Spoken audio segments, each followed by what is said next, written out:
The great challenge we have now is we have so many protracted crises in the world. If you have a crisis that starts after half a year, everything is going to be okay and stable again, then it might be enough to offer temporary support, humanitarian assistance to those people affected, be they refugees or internally displaced people.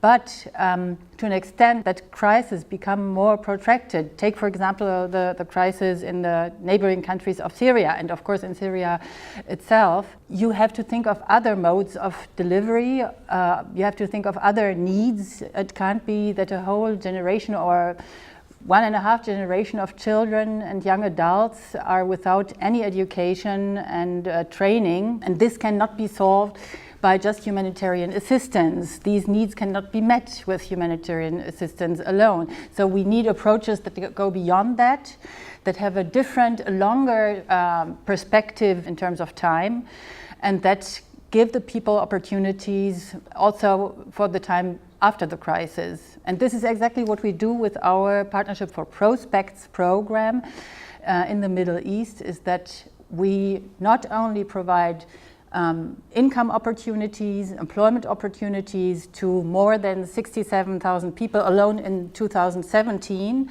but beyond that, through financing the salaries of teachers, for example, we make it possible for 330,000 children to go to school. And we also give psychosocial support, for example, to children.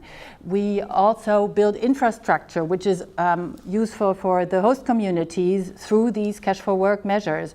We have vocational training and training programs for young people, and also on-the-work training for cash workers, so that with this training, with these new capacities, they are in a better position to withstand future shocks and the crisis situation itself.